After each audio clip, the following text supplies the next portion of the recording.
Hello folks, this is Sula speaking. You're listening to another video for Teamfight Tactics. This is the start of set 12, Mischief and Mayhem. This is the footage from the very first day the set was released on the official client. And as I always do at the start of a new set, I'm going to do this video, which is an introduction for newcomers. It is based on explaining the gameplay in Teamfight Tactics, and it does not assume that you have ever played this game before. So this will be old information for those of you who have played a lot of TFT. As I said, this is set 12, but I think it's always useful to do this at the start of a new set, and maybe this will help some people get into the gameplay. Now, at the start of every game, we begin with a portal. There's 3 different choices here, different options about what type of game you might have. We are going to get the Overachievers option. This means that charms will appear earlier in the shop, and we'll talk more about charms as the video goes along. Now, some basics for Teamfight Tactics. This is a game with 8 players, although this is technically the 2-player mode. Normally there's 8 players. Instead, we have 4 teams of 2. I'm playing with Headwinder here. Gameplay is a little bit different in the 2-player mode, but for the most part, it's pretty similar. Everybody starts out by building their team of League of Legends characters. Each one of these characters has different traits associated with them. You can see what the traits are in the shop down at the bottom of the screen. You will build your team. You always start out with one of those portals, and then there's a couple rounds where you fight against minions. The minions will drop additional gold, additional items. So you get a couple rounds to build your initial team, and then you'll start facing off against the other teams, and then that'll rotate and continue until there's only one winner left at the end of the game. You can play units equal to your level. Right now I'm level 2, so I can play 2 units. I'm about to be level 3, and then I'll be able to play 3 units. And so every time you go up in level, you get to play an additional unit. Obviously, playing more units means that your team is stronger. And it also means that you have an opportunity to get more traits on the board. So every unit has different traits associated with them. You can see them down at the bottom of the screen in the shop. Most units have 2 traits. Some of them have 3, like the Zoe I just picked up. Zoe has 3 traits, but most units have 2. And of course, they all do different things. And a part of the gameplay of learning to play Teamfight Tactics is figuring out what all the units do, which ones mix together well, which ones don't mix together well. You can see what traits I have in on the left-hand side of the screen. Right now, the only one I have in is Hunter trait, which is an attack damage trait. Do more physical damage on some of the units that are in the back. You also will get a chance to pick 3 augments throughout the game. This will happen 3 times throughout the game. And they all do different things. And again, it's one of the replayability aspects of Teamfight Tactics is you will get different augments in each game.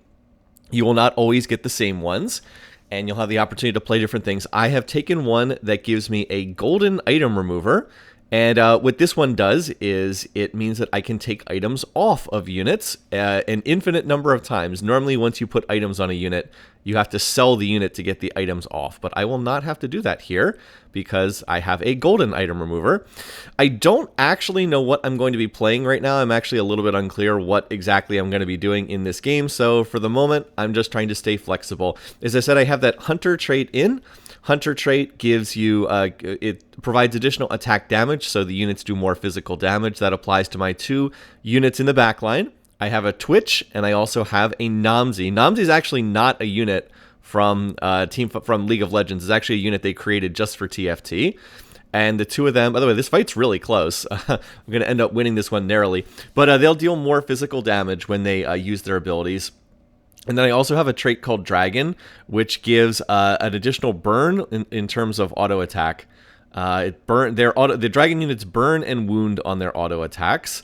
I have Shyvana in, and Namzi is also a dragon. And then I put in a trait called Shapeshifter, which gives the Shapeshifter units additional health. Some of the traits, as you imagine, are tank traits. They allow you to absorb damage. Shapeshifter is basically a tank trait. It gives the units more health. Obviously, more health means they can take more damage. And like I said, Hunter causes units to deal more physical damage. There's units that deal more magic damage, and there's a whole bunch of other traits that do random things. Part of playing the set is learning what they all do and figuring it out. Each unit has their own ability. You'll see each unit has a mana bar, the little blue bar underneath their health bar. When that fills up, they will use their ability, and different units have different abilities that they use. So, for example, Twitch fires crossbow bolt that pierces through enemies. It also is an armor shred. Shyvana and the Elise up there on the front line will transform. Shyvana will turn into a dragon. Elise will turn into a spider. That's why they have the shapeshifter trait. All different units have all different abilities. Now, different units have different abilities, but all units are not created equal in this game. If you look at the shop down there at the bottom, you'll see the units come at different cost tiers. So, for instance, Blitzcrank is a 1-cost unit. Cassiopeia is a 2-cost unit. Well, I just re-rolled my shop. Seraphine is a 1-cost, Blitzcrank's a 2-cost. We then also have a Zillion on here who is a 2-cost units.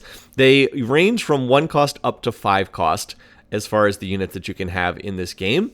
The more expensive units are the better units, at least if the game is balanced properly. The game is not always balanced properly. Sometimes it's not, but generally speaking, more expensive units are better units. So I mentioned before how Twitch's ability, when he fills up his mana bar, he shoots like a crossbow bolt that goes across the screen. I mean, not bad, certainly. It deals damage, but there's definitely abilities that are much better. Some of the 4 and 5 cost units have abilities that are really flashy and can do all kinds of crazy things, like Nami fires a tidal wave that goes all the way across the board and pretty much hits all of the units. She is a 4-cost unit. Then you have 5-cost units like Zareth. Zareth fires off, I think he fires off like 10 blasts that hit units all across the board and does lots and lots of damage.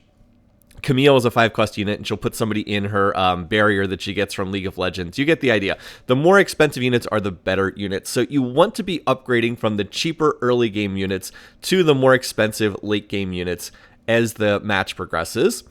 Anyway, so we started out with the initial minion rounds. We had the portal, and then we had 3 minion rounds to get our team built. Then we had 3 rounds against other teams, and now we have another item carousel here. On these item carousels, we have a chance to pick up additional item components. We also have a chance to get different champions. You get both the item component and the champion. So most of the time, you're probably going to be picking for the item component, but sometimes you'll also be picking for the champion as well. In this case, I just decided to take the cloak off the carousel. I don't really know what I'm going to be playing in this game right now, so what I've done is I've just been getting frontline tank items. I have Warmogs, which is an item that gives a lot of health, and then I have a Dragon's Claw, which is an item that gives a lot of magic resistance. So when you don't know what you're doing, it's generally a good idea to try to just be tanky. Just be tanky, and we'll figure it out later. And that often seems to work pretty well. As far as picking on the carousel, the teams that have the lowest health will pick first, and then the teams that have the most health will pick last. It's one of the balancing catch-up mechanisms in TFT, is it gives people a chance to come back in these matches. So one thing you might have noticed is periodically there's the little circle on the bottom right-hand side of the screen, and that is Headwinder coming over to reinforce me. This is only a mechanic in the 2-player mode, is if you defeat your opponent, you can go reinforce your partner after 5 seconds, and that applies the other way as well, so you can also get 2v1. You know, you can be looking like you're winning, but then the other person's partner will come over, so there's some incentive to both of you being strong, both you and your partner. And then you also have the opportunity to send things to your partner right here, so you get these little helmets that let you send a unit to someone on the other team. I am sending an Akali over to Headwinder, and he can send an Elise over to me. And in fact, I believe he does that here. Or no, he sent me a Shyvana. Never mind. He sent me a Shyvana. So now I have 2 out of 3 Shyvanas. If you get 3 copies of the same unit, they will star up and become a 2-star unit, which has higher stats across the board. Higher health, higher, they do more damage. Their ability is stronger, whether that's, if they have a heal, they heal for more. If they deal damage, they deal more damage. So there's a lot of incentive to get 3 copies of a unit so that you can 2-star them up. And they graphically look bigger. There's like a little silver diamond next to them on their health bar. So right now I have a 2-star Twitch and I have a 2-star Zoe. I have 2 out of 3 Elises. I have 2 out of 3 Shyvanas at the moment. So I am getting close to 2-starring them. And my situation would be a lot better if I could find a 3rd copy of, in particular, Shyvana, because Shyvana's holding my tank items. And it's obviously a lot better if you can actually 2-star them as opposed to 1-star them, because they're just a lot stronger across the board. Right now, I'm just trying to play the econ side of the game. I'm just trying to get to a higher level as soon as possible. And I'm not really caring all that much about what I have on my team. This is the end of Stage 2. As I said, we had 3 rounds against other players. Then we had the carousel, where people got a chance to pick a unit with an item on it. And then 2 more rounds against other players. And then now we have another one of these minion rounds here. So we've got these golems to kill. In earlier versions of TFT, it actually could be difficult to kill the golems, but that is no longer the case. It is actually very easy to kill the golems now. They will drop loot orbs. Sometimes they have gold, sometimes they have items. And yeah, and then my goal is to try to figure out something I can do with them from here. Because I have the golden item remover, I can always take items off units whenever I want, which is very convenient. Normally, you cannot do that. Again, and now this pattern will repeat. You can see there's a little map kind of at the top of the screen. Now we're on stage 3. This will just keep going until everybody gets knocked out and we're down to 1 team remaining. And you can also see the health of everybody over there on the right-hand side of the screen. Headwinder and I have not lost a round yet, so we are still at the full 100 HP. And everybody else is kind of slowly losing health in this lobby. As the game goes on, if it's early in the game and you lose a round, you don't really lose that much health. The later it gets in the game, the more health you lose per round. On stage 2 and stage 3, you don't really lose that much health. But by the time that you get to stage 5 and stage 6, and especially stage 7, the incentive is kind of like, let's get this game over with, because you lose a lot of health when you lose those rounds. Equally, if it is a close loss, you don't take that much damage, but if it's a crushing loss, like this one was, I had every single unit alive at the end of that round, the other team takes a lot of damage as well. So close losses, you don't take very much damage. Lopsided losses, you take a lot more damage. And again, that just continues until all the health is out of the lobby and you're down to just 1 team, or in this case, 1 team, because it's a 2-player mode. Otherwise, 1 player left in the single player mode. We now have a chance for our second augment, so I'm looking at the different options here, and I decided to try this one out. This is a new augment for set 12, High Voltage. Gain an Ionic Spark, that's an item. Your Ionic Sparks have +3 hex radius and do 25% more damage. Ionic Spark is an item that provides magic resistance to the unit. It is a tank item, and it also debuffs the magic resistance of the enemy team. So if you're playing a spellcasting team composition, it's a pretty good item to have, and by taking this, I'm essentially saying I think I want to play a spellcasting composition. And then I also managed to get a 2-star Hecarim, who is a 3-cost tank unit. He has a tank trait called Bastion that I haven't put in yet. It gives armor and magic resistance to the whole team, but I figure this is a pretty good unit. To have this 2-star is pretty nice, so I'm going to play this unit for right now. I could also use the golden item remover to pop this, to pop the items off of Shyvana and put them on Hecarim, because he's a 2-star and Shyvana's only a 1-star unit. But Hecarim, he's a frontline unit, but he actually is not that tanky. He's kind of he has tank traits, but he's more of a physical damage unit than really a tank unit. So I'm going to keep them on Shyvana for right now. Again, part of playing the game is just learning all of these combinations of what all the different units do and whatnot. Now, one other thing I do want to talk about is a little bit about the in-game economy here in TFT. And then I finally hit the 2-star Shyvana, so I was like, all right, I'll definitely keep those tank items where I have them. That actually makes my board a lot stronger, because now I have strong frontline, and I actually don't have that much damage, but my frontline is very strong, and this lobby is not that tough of a lobby, so we're hanging in there pretty well. As I said, I wanted to talk a little bit more about the in-game economy and how this works, in particular starting with the shop down there. So you might have noticed every single round, we get a new shop down here. But what dictates the odds of what actually shows up in your shop? Well, hopefully I'll go, I'm finally going to go back to my screen here. It's pre-recorded footage, so I can't click around here. One of the things that you'll see, though, is there are different odds for the shop. And by the way, I'm spending all this time looking at other people's boards. Yeah, there we go. There are little percentage odds right above the interface. It's to the left of the 41 gold. It says 30%, 40%, 25%, 5%, 0%. Those are the odds to see all of the various units at the different cost tiers. So 30% to see 1-cost units, 40% to see 2-cost units, and so on. Note that I can't even see the 5-cost units yet. Again, the 5-cost units are the most expensive and best units, the hardest ones to get. So one of the reasons why you want to level in this game is, number one, you get to play more units. Remember, every level, you get to play an additional unit. But on top of that, the shop odds also change with each level. At the start of the game, you can only get like the 1 and 2 cost units, but the higher your level, the better the odds you have to get the more expensive and more useful units. So part of the reason why I want to level is, of course, to get more units on the board. More units I have on there, the more traits I can play. But I also have better odds to get the more expensive units. So that's a major reason to be playing these as well. I was also able to take a Taric off Carousel there. Taric is a 4-cost unit, so I'm happy to have that. By the way, there's also gift rounds in TFT. I'm going to go ahead and get 2 item components from Headwinder. And that actually means I could make another Ionic Spark if I want. I do have better than normal Ionic Sparks. But I decided I would not do that because I do want to start getting some offensive items.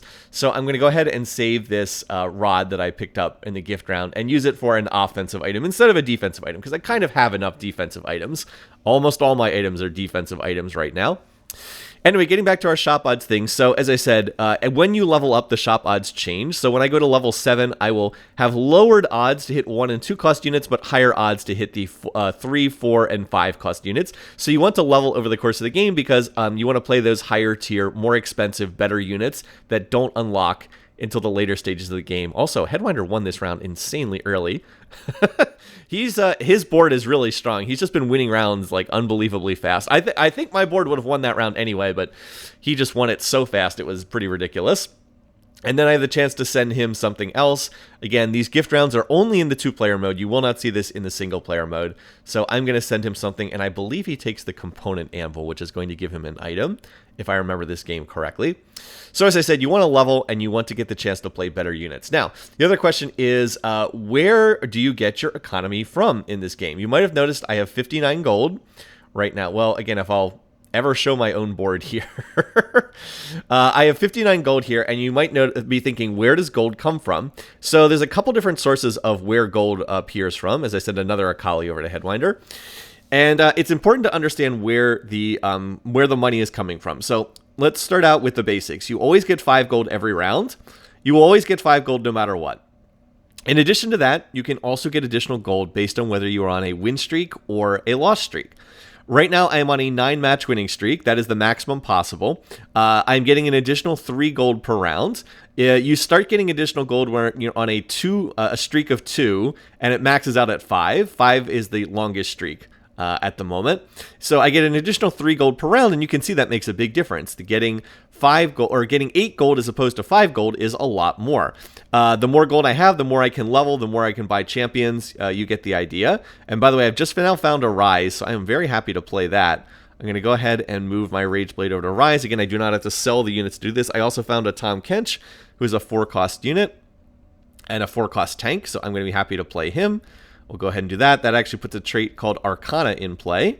And that's actually a pretty flexible trait, but I'm going to use it to give my team additional health, if I remember correctly. So I'm moving into higher tier units. I'm moving into those 4-cost units that are better. Like Twitch came off the board. Twitch was a 1-cost unit, and I'm going to try to get Namzi off the board soon, too. All right, so as I said, you get gold for when you always get the 5 gold at the beginning of every round, so that always happens as I move this Spear of Shojin over to Rise. And then you get gold based on a win streak or loss streak. The other way that you can get gold is it's based on how much money you have in the bank. So you'll notice I have 66 gold in the bank right now.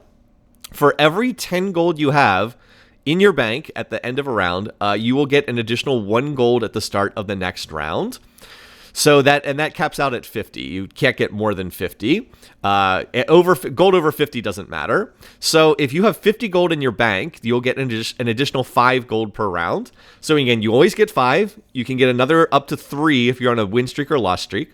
Again, that is or a loss streak. So if you're on a big loss streak, you also get more gold. It's one of the catch-up mechanics in the game.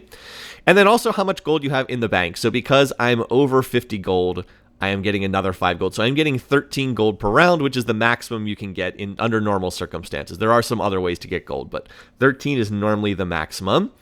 So, and by the way, here's going to be our last augment, and I actually can see that there's this one here called Lucky Gloves. By the way, this is a prismatic augment, which means it is a more powerful augment. We actually got 1 silver, 1 gold, and 1 prismatic in this game. This one allows me to make Thief's Gloves, and it means whoever I put the Thief's Gloves on are always going to roll really good items. So it's going to give me a lot of opportunities to make good items. So I'm going to go ahead and place these Thief's Gloves on my frontliners, and now they will always roll items that are good. Normally the Thief's Gloves just roll like random items, but now it's going to roll ones that are actually suited to the units themselves. And I'm still using this golden item remover to shift items around. Again, normally you can't do this, but I have the golden item remover, so I'll be happy to do that. All right, getting back to our final econ point though. So as I said, I'm getting 13 gold per round. And then what do I do with that 13 gold? Well, I can use it in a number of different ways. The main way I've been using it throughout the game is to buy experience. If you look under the interface on the left-hand side, there are two little buttons there. One says buy XP and one says reroll. Buy XP costs 4 gold. You can spend 4 gold to get 4 experience. So that's what I've been doing with my gold throughout the game thus far. I've mostly been using it to buy experience. You can see I'm at 32 out of 48 in terms of XP. So I'm most of the way to level 8. I want to get to level 8 because, again, when I'm at higher levels, I get the chance to play more units and I get the chance to see better units in the store. So mostly I've just been doing that. You can also spend 2 gold to refresh your shop. And this is just like getting a new round. At the start of every round, you get a new flop of champions. I've often compared it to being like a deck of cards. At the start of a new round, you get a new flop of champions. You can spend 2 gold to refresh your shop. So those are the main ways that you spend gold in this game. Now, we've been on kind of easy mode here. My board has been reasonably strong, but Headwinder's been like super strong. And every time I've been in position to lose a round, which by the way, we still have not lost a round yet. Headwinder has just come in and reinforced me and allowed me to win the rounds, even the ones I probably would have lost anyway. Although I do think my board has been reasonably competitive in this match. But basically, we've been playing pretty greedily, and by that we mean we're both just power leveling like as quickly as possible. Not every game is going to go this smoothly. So even though you would like to be spending your gold on leveling, that's the preferred thing to do. Is usually you just want to level as if you can, you'd like to be putting all your gold into experience so you can just level as fast as possible. But that's not going to be possible in every game. I mean, look at these other teams. One team's on 1 health, another team's on 15, and the other team's on 33. I mean, some of these teams are kind of dying here. So if you're dying here, you can't just be like, la-di-da, I'm going to go to level 8, I'm going to go to level 9. You need to spend that gold to strengthen your board. So yes, you get a gold piece every round for every 10 gold you have in the bank, and it's good to get to 50 gold. It's good to be sitting there econing, but that money that's sitting in your bank, it's not making your board stronger. You're not using it to level, you're not using it to buy champions, you're not using it to refresh your shop. At some point, you do need to convert that money into board strength. So it's important to try to do that in this game.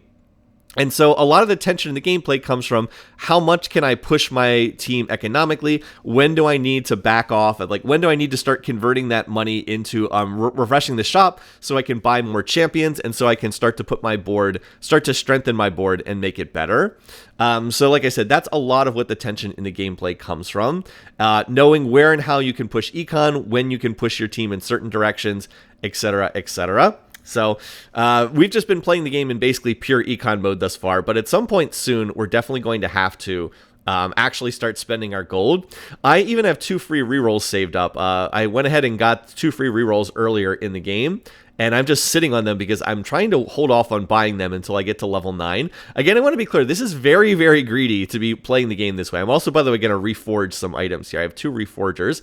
I'm going to reforge into another Thief's Glove, which is just fantastic for me because, again, I have lucky gloves, so I'm always going to roll good items on my Thief's Gloves. I have just picked up Nora. Well, not picked up. Headwinder sent me Nora, who is a 5-cost mage. Nora is the most expensive mage in this game. Mages are spellcasters, as you might imagine. And in that round, it rolled a Death Cap and a Jeweled Gauntlet, which are just items that do crazy high amounts of damage. All right, now there is one other mechanic I want to mention, and this is the new mechanic specifically for this set. That is the Charm mechanic. This is new to set 12. You'll notice on the right-hand side of the screen, you might have noticed throughout the game it's been happening thus far, I have a charm. Instead of having a champion in the store, I have a little thing that says Minor Polymorph, non-combat. A one-cost champ you have transforms into a 2-cost champ. And these will pop up throughout the game in the store. In the first couple stages, you will see a charm every 3 rounds, and then later on in the game, they start popping up, or not every 3 rounds, every 3 shops, excuse me. And later on in the game, they will start popping up every other shop, so every 2 shops. And they have all different kinds of effects. Some of them will give, most of them give your team a minor amount of combat power for 1 round, but some of them will permanently increase your team. They'll give you additional item components, or they might increase the health of a unit. So They can be quite powerful, but they are random in terms of when they show up in the shop, and most of them also cost money. You can also only have one charm in place per round, so once you buy a charm, you will not see any more charms in the shop. This can actually be useful if you're spending a lot of gold re-rolling your shop, because you kind of, if you're re-rolling your shop a lot, you usually don't want to see charms because you just want to see more champions. So it can be handy if you're just re-rolling your shop to buy units to get a charm out of the way so that you'll stop seeing charms after that. But you can only buy one per round. And they do cost money. So it's a real question of, do I want to buy this charm? Or it might even be like, I like what the charm does, but I'm not sure I want to spend money on it. So there's a lot of decision making here, and I think that they're a really interesting mechanic. I'm looking forward to playing around with them. Anyway, now I'm finally level 9, so I'm going to start rolling down, and I'm going to start grabbing units. So here, I'm going to start putting my board together. I'm actually going to buy a charm for that exact reason. I don't want charms to show up. I want to keep buying more units. I'm trying to get lots of 4 and 5 cost units that are going to fill out my board. There's a Nami. I definitely want to play that. I'll play that over the Morgana right now. The more you play the game, the easier it gets to start doing these transitions. There's 2-star Tom Kench. It's still early in the set, so I'm still not quite as fast as I could be. There's another Nora. I definitely want that, so I'll go ahead and lock for that in my shop. And now I do need to transfer some of these items over. So I'm basically playing through most of the late game spellcasters here. I have a Rise. Rise is a Scholar. Scholars generate additional mana. I have a Nora, who's a mage. I have a Nami, who's a mage. I have a Karma, who is an Incanter, and also gives me a trait called Chrono, which is a good trait to have. This is a close fight, though. Can I win this fight? Yes, just barely. By the way, I also got enough gold in that round that I was able to pick up the Nora there. So we are, by the way, on a 16-match win streak. 16-match win streak. So I'm going to go ahead and continue shifting some of my items around. I'm going to move some of these over to Morgana. I'm not quite there yet. I'm going to put in the Karma. That's going to give my team Chrono trait. And I did lose Scholar trait, so I might want to try to get one of those units in. I also rolled past 2 Rises there. I actually thought I had Rise 2-star, but I did not, and so that was a pretty big mistake. I should have grabbed the two Rises there. So my board actually has a lot of very expensive, very strong units, but they're mostly not 2-starred. So I'm not like quite there yet. I have 2 out of 3 Vexes. I have 2 out of 3 Noras. I have 2 out of 3 Karmas. I have 2 out of 3 Namis, and I have 2 out of 3 Tariks. So I'm like almost there. I have pairs of 5 different units, most of which are very powerful units, but like I'm not quite there. I need a little bit more time for my board to scale up, and then I'll be able to win. But like I'm still would have won that round anyway. And then Headwinder won his round over there. So the only real question is, can we just win? We need to just win one more round and the game is over. And then I see Vex and Karma pop up. So I was like, ooh, that's pretty good. That's pretty good. I think I'm going to take that. Unfortunately, though, my itemized units are mostly still not 2-starred over there. Like, I still do not have a 2-star version of the Nora or the Rise. And then I also have this Morgana here, and I probably should not be playing Morgana. I think I should play the Zareth over the Morgana here, because Morg just does not fit my comp. Her traits are Witchcraft and Preserver, and I actually do not have either of those traits in right now. So I really should have taken out the Morg and played the Zareth. But like I said, it's still early in the set, and we're still trying to figure this stuff out. And like the other big mistake was not buying the 2 Rises for Rise 2-star. I just literally thought I had already 2-starred him. And that actually is going to turn out to be an issue, because this board here has actually managed to hit some of its key units. They're playing a multi-striker board, and although this round is going to be close, I'm actually going to end up losing this one. So no, the dream of the perfect game does not happen. So I actually end up locking that so I can purchase the Zareth. You can lock your shop if you want. So, so close. So close and yet so far away. We actually both double lost that round. If either of us had won the round, we would have ended the game. In the 2-player mode, not in the single-player mode, by the way, in the 2-player mode, you cannot be eliminated if you have more than 1 health. If you're on 2 health and you both lose, you go down to 1 health. But so once you get down to that 1 health, you always have like 1 life remaining when you get down to that 1 health. And that's just one of the features of the 2-player mode. Anyway, so I'm going to go ahead and move my tank items. I'm going to keep rolling here. I'm going to put the Spear of Shojin on that Zareth. Let's see what else I can hit. And I'm going to get a 2-star Taric, and then I'm going to get a Duplicator on the gift round that's coming over here. There is a second gift round in Double Up, so now I can duplicate someone, and the clear choice to duplicate is the Nora. So now I have 2-star Nora. So I've managed to upgrade to 2-star Taric, and I was able to get 2-star Nora in my mage's board. So I have 2-star Tom, who has the the Thief's Glove with lucky items. 2-star Tarek, 2-star Hecarim, 2-star Vex. All of those are frontline tank units. And then I've hit the 2-star Nora. I also have a 2-star Karma, although she is unitemized. And I was able to get Xerath in with 3 Arcana as well. Xerath does a lot of damage. Xerath has no utility, but it does an awful lot of damage. And we're also getting some extra health via Arcana trait from Tom Kench. So this other board is not bad, but I'm stronger than this board now, and I would be continuing to get stronger. So I actually win pretty easily, and that's going to wrap this one up with Nora dealing 9,800 damage.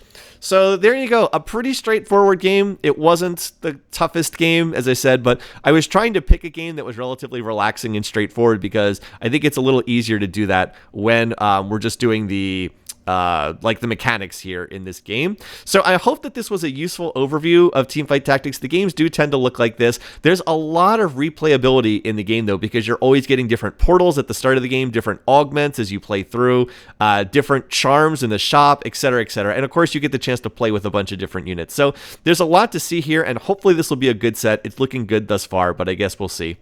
Anyway, thanks for watching. Thanks for listening. Hope you enjoyed this. Until next time, take care, folks, and I'll see you again soon.